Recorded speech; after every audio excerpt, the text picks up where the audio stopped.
थोडं मनाला दुःख झालं. तरी फक्त शर्यतीसाठी नाही म्हणता येईल, आपला असेच हाऊस म्हणून हा खोंड घेतला होता. आमची बारी 1182 झाली. आणि सगळ्यात महत्त्वाचं जे असतं ते असतं संघटना.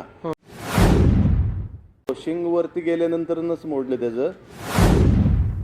सगळ्यांना फक्त एवढंच दिसतं की तो बैल फक्त त्याने घाट पार केला, पण ते घाटाच्या पुढं काय होतं. नमस्कार मंडळी, आज आपण आलोय कृष्णा ढेरंगे यांच्या दावणीला भेट द्यायला. तर त्यांच्या दावणीला बैलगाड्या शर्यतीचे बैल आहेत. तर तुम्हाला हा नाद कसा लागला, म्हणजे बैलगाडी शर्यतीचा नाद कसा लागला? सर्वप्रथम मी तुमच्या चॅनलचे आभार मानतो. खिल्लार प्रेमी करमळकर हे चॅनल तुम्ही आला त्याच्याबद्दल तुमचे आम्ही स्वागत करतो. बैलाचा नाद म्हणजे आमच्या घरी एक असला एक बैल होता पहिला, टायगर सारखा सेम दिसणार. आम्ही तो म्हणजे फक्त हवस म्हणून हा टायगर बैल घेतला होता. ते असंच आम्ही झुकला बैल, म्हणजे म्हणलं चला एकदा आणलाय तर ठेवलाय तर आपण त्याची एकदा 4 बैलाच्या गाड्यात रेसल घेऊ. आणि ते एकदा आम्ही त्याला ते पळवल्यानंतर तो इतका छान पळाला की त्याच्यानंतर आम्हाला तो नादच लागला. म्हणजे हा नाद कधीपासून सुरू आहे तुमचा? म्हणजे हा नाद पूर्वी बैल होती आपल्याकडं, पण ते सगळे आवताची शेती कामातली बैल असायची. मग आत्ता जशी शर्यत चालू झाली बंदी उठल्याच्या नंतरनं, तसा जो आम्हाला नाद लागलाय तो चालूच आहे. आता तो तुमचा हा जो आहे बैल, तो तुम्ही कुठून खरेदी केलेला आहे? हा आपण टायगर बैल बीडवरनं खरेदी केला होता. केदार इंदोरी हे व्यापारी आमचे मित्र आहेत, एकदम चांगले म्हणजे जीवाचे मित्र आहे. त्यांनी तो बैल आम्हाला असंच पाठवून दिला होता की आम्ही तो इंस्टावरती बघितला होता. सेम आपल्याकडे त्याच ह्याच्यातला बैल होता दिसणारा सेम. म्हणलं चला 2 बैलांची आपली जोड होईल म्हणून तो बैल त्यांनी पाठवून दिला होता. आता तुमच्या दावणीला आणखीन 2 बैल आहेत, एक खोंड आहे, एक मोठा खोंड आहे. ते पण त्यांनीच पाठवून दिलेले आहे. त्यांना वाटलं त्यांची काय होतं, त्यांची पार चांगली आहे बैलांच्या बाबतीत. त्यांना चांगला बैल वाटला. ते व्यापारी ते भरपूर बैल विकतात, पण त्यांना एखादा चांगला पळणार वाटलं की ते आपल्याकडे पाठवून देतात. बैलगाडी शर्यतीबद्दल तुम्ही काय सांगाल? की जिव्हाळ्याचा विषय हा आहे, पण तो कसा जिव्हाळ्याचा विषय असतो, एक बैलगाडा मालकच सांगू शकतो. बैलगाड्यामुळे काय होतं, मन जुळतात लोकांचे, लोक एकत्र राहतात, एकमेकाचे विचार होतात. कधी कुणाला अडचणीच्या कामाला किंवा काय कुणाला सहकार्य करायला एकदम संघटना असल्यामुळे ते क्विकमध्ये जमतं. त्याच्यामुळं सगळ्यांना कसं होतं, संघटनेत मुलांना व्यसनं लागत नाही, सगळे मन मिळवूपणाने राहतात, सगळे प्रेमाने राहतात. आणि सगळ्यात महत्त्वाचं जे असतं ते असतं संघटना. ते सगळी संघटित राहतात.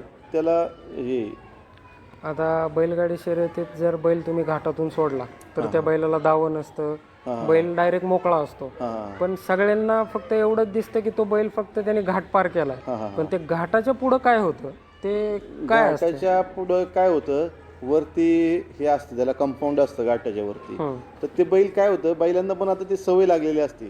ती तेवढं घाट पास केला की कंपाऊंड मध्ये थोडंसं फिरतात आणि ते आपलं तोपर्यंत वरती पब्लिक असतं किंवा आपली मुलं वरती जातात. ते वरती एक बैल धरला की सगळे ते 4 बैल थांबतात तिथं.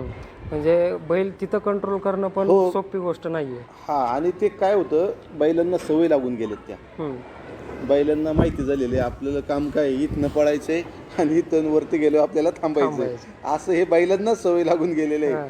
त्याच्यामुळं बैल घाट एकदा पास झाला की त्यांना समोर ते आळं दिसलं की ते आपली गती कमी करतात. ओके, म्हणजे बैलांना पण ती आता सवय म्हणजे त्यांना माहिती झालेली आहे आपल्याला काय करायचंय. वरती आळ्यामध्ये बैल गेल्याच्या नंतरनं वरती बांडा ग्रुप असतो, त्यांचं पण एक सगळ्यात मोलाचं सहकार्य असतं. अख्ख्या म्हणजे पुणे जिल्ह्यात जे 4 बैल गाडा पळतो तर सगळ्यांना त्यांचं खूप मोलाचं सहकार्य असतं. वरती गेल्याच्या नंतर काही बैल जाग्यावर थांबतात, काही वाईप आफाट असतात ती वरती धरण्यासाठी. तो बांडा ग्रुपचे सुद्धा सगळ्यांना खूप मोलाचं सहकार्य असतं. आता त्याचं जे शिंग जे होते ते वरती गेल्यानंतरच मोडलेलं? हो, शिंग वरती गेल्यानंतरच मोडलं त्याचं. वरती आळ्यामध्ये काय होतं, पब्लिक खूप होतं. पब्लिकमध्ये जे बैल धरतात बांडव ग्रुपवाले, तर त्यांना ते बैल धरून नाही दिला आणि पब्लिकनेच कुणीतरी धरून ते जुपणी काढून त्याचं ते शिंग मोडलं, जू शिंगात गुतला आणि शिंग मोडलं. सर्वात प्रथम नमस्कार मित्रांनो, खिल्लारप्रेमी करमाळा या चॅनलने आज आपल्या दावणीला भेट दिलेली आहे. तरी कृष्णा शेठ ढिरंगे अशी यांची दावण आहे, महाभाची बैलगाडा संघटना म्हणून ओळखली जाणारी. तरी ह्या दावणीचा हा जोगिंदर एक खिल्लार म्हणून हा जोगिंदर आम्ही घेतलेला आहे.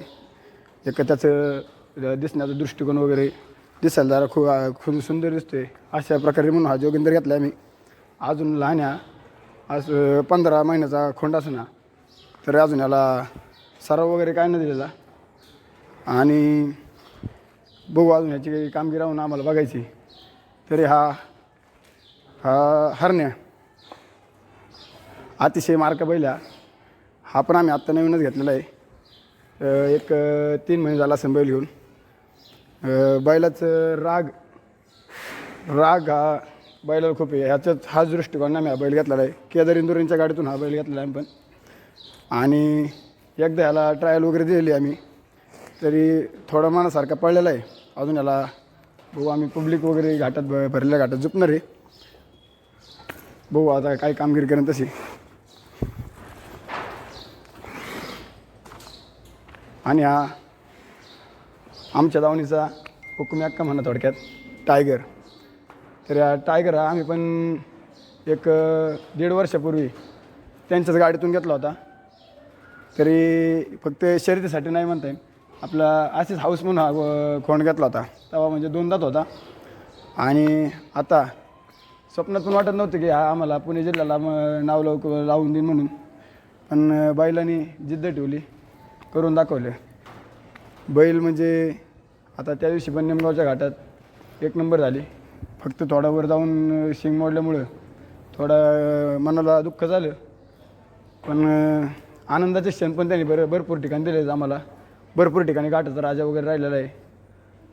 अवसरीमध्ये पण 11-54 असं बारी झाली होती. त्यामुळे तिथं पण आनंदाचा क्षण आम्ही साजरा केला. दरवेळेस आनंद देतोच राहतो बैल. आणि बैल हा खूप संघर्ष करत आलेला आहे. ज्यावेळेस आम्ही आणला होता त्यावेळेस बैल खूप आजारी पडला होता. खूप आजारी म्हणजे त्याचा पुनर्जन्म झाला आहे थोडक्यात आमच्यासाठी असं म्हणायला लागेल. आणि शांत आहे खूप स्वभाव त्याचा.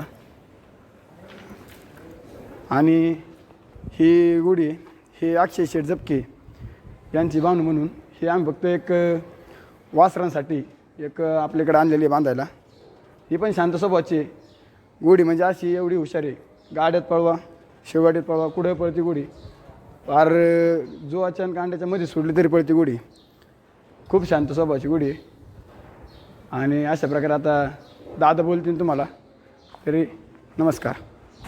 आता तुम्ही हा जो बैल आहे तो शेती कामासाठी वापर करता का त्याचा? नाही, शेती कामासाठी वापर नाही करत आम्ही ह्याचा फक्त शर्यतीसाठीच वापर करतो. आणि ब्रीडिंगसाठी पण नाही? नाही, ब्रीडिंगसाठी पण नाही करत.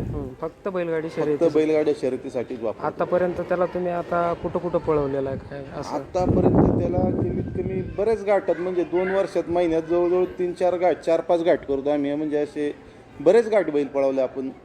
बरेच घाटात जाईल तिथं तो घाटाचा राजा, 1 नंबर फायनल, 2 नंबर फायनल. म्हणजे हा तो जाईल तिथं हेच असतो, 1 नंबरातच असतो. म्हणजे याला कुठल्याही बैलाच्या जोडीला घातला तरी हा नंबर मारतो? हा, कुठल्याही बैलाचे केलं तरी हा ह्याच्यात तेवढी जिद्द आहे. आणि ह्याच्यासारखा जर बैल ह्याला मिळाला, म्हणजे ह्याच्या संघ पळणारा बैल जर ह्याला मिळाला, तो नशी 1-1.5 सेकंदच आतमध्ये वारे ठेवतो. आता तुम्ही दावडी बघितली, दावडीचा एवढा मोठा घाट झाला, हिंद केसरी घाट होता.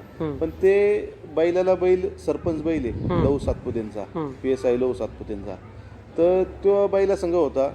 तर आमची सगळ्यात आकर्षक बारी तिथं झाली या सीझनची.